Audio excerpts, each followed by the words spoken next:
It really is, it's a joy to see you here and to be able to be here with you, to drive up here today and see that you are here standing for what is right is an encouragement to myself, and I will take that same encouragement back to the state of Maine as well as to the National Right to Life Committee. We all need to know that we're not alone in this very important struggle, and you are not alone. Thank you for being here as a reminder to one another and to all the rest of us that none of us stand alone. This is important. We can't let up. We can't ease up. We cannot relax in this struggle because there's far too much at stake. Abortion is the worst crime against humanity in my lifetime. It is a terrible, terrible tragedy. It is a sadness, it is a great sadness and a great deception that abortion has been turned into, in my country and I think in your country, turned into a political issue and turned into a discussion about someone's rights versus someone else's rights. None of our rights are secure if the right to life is not secure. I saw a man walking around here somewhere with a t-shirt. On the back of his t-shirt it says, "Pro-choice is a lie. Babies don't choose to die." And I thought, that's exactly it. Pro-choice is not an honest phrase. Pro-life certainly is. I was glad to hear from your charter that Canada, like the United States, was founded upon that very principle, that we believe that everyone has a right to life. We want to protect that. We want to encourage that. And I want to say a word or two to encourage you to continue doing what you're doing and to let you know that we stand with you in whatever way that we can as well to protect life of the unborn. Yes. Let me just repeat to you what you've already heard. And God bless you. You've been standing for a long time, and I know how difficult that is. I'm not going to keep you, but I just want to reinforce three things to ask you to continue, ask you to do these three things, if we might. First of all, continue to speak up. You have to be loud, you have to be respectful, all of those things, but please don't stop speaking for the unborn. They need to hear you. They need your voice. People need to hear from you. Young people need to hear from you. All of us need to continue to speak out loud about the rights of the unborn, to encourage each other, remind each other, and to educate one another.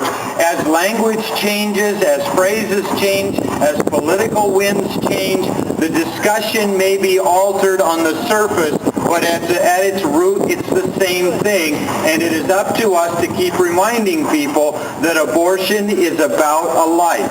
Every time an abortion is performed, a human life is extinguished. There is no other issue as important as that. We have to remember that. Abortion stops a beating heart. That says it all, doesn't it? We have to keep speaking to that. The second thing I want to do is reinforce also what has already been said, and this is very dear to my own heart. And another time I would be happy to share some wonderful examples of this, but it is the need for prayer.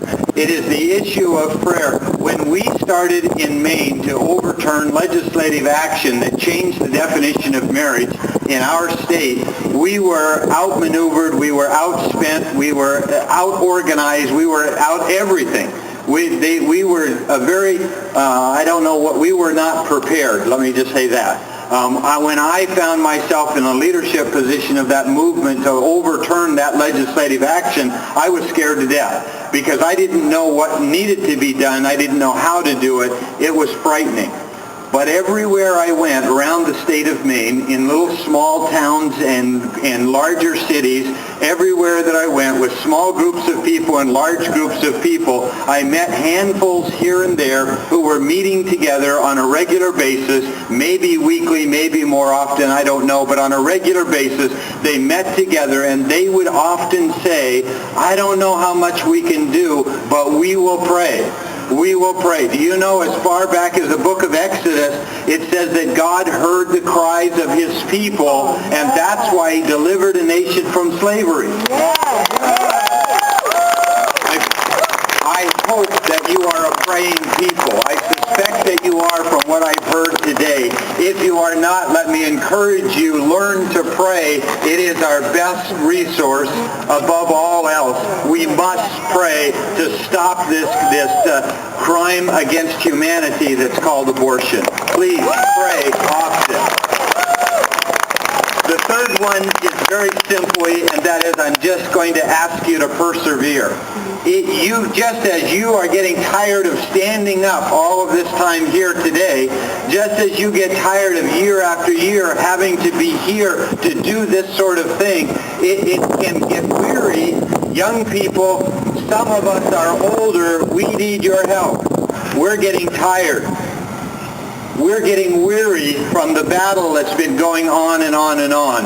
We're not going to give up, though, are we? No! For all of you that are my age, and you don't have to admit it, but the older that we get, the more we start to think, is this doing any good? Is it helping? We've just heard from Kathy, was it? Who just spoke a moment ago, just before I did, that yes, it does help. We need everyone to persevere. If you are older, don't give up. Go to the very last bit of strength that you have. Use the last strength that you have to speak for the unborn. Young people, please come with us. You give us the energy. You give us the strength to persevere as we need to. Now, I don't know how you do it here in Canada, but in Maine, when Baptist preachers say they're not going to be very long, everyone knows not to believe them. I'm almost done, but let me share with you an example, an illustration that I have found tremendously encouraging.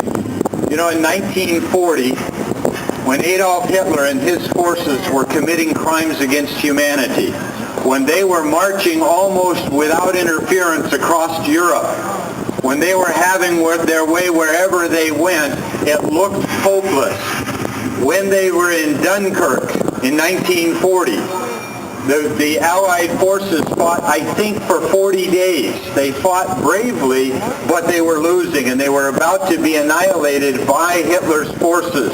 They had their backs to the English Channel. They had nowhere left to go. The Allied forces could not reach them to rescue them because the naval vessels couldn't get there without being bombed by the Germans.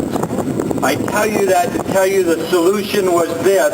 Great Britain, the political leaders, the church leaders, and others in Great Britain called for a national day of prayer. Wow. They called for everyone to pray desperately together for those Allied forces, and they did. And not only did they pray, but thousands of people responded when the call went out for small boats, yachts, pleasure boats, fishing vessels to cross the English Channel to rescue those soldiers. That's how it was accomplished. Almost 350,000 Allied soldiers were saved, not by military power, not by political forces, but by the power of prayer and by the power of small boats, the power of individuals who responded to the call to come to the rescue. I'm asking you today to get into one of those small boats. Let's continue to work together, whether it be in the United States of America or in Canada. It is a shame for civilized countries to allow abortion to continue. May God richly bless you as we pray and persevere together until this is stopped. And then we'll be together, Peter, not like this, but to celebrate. May God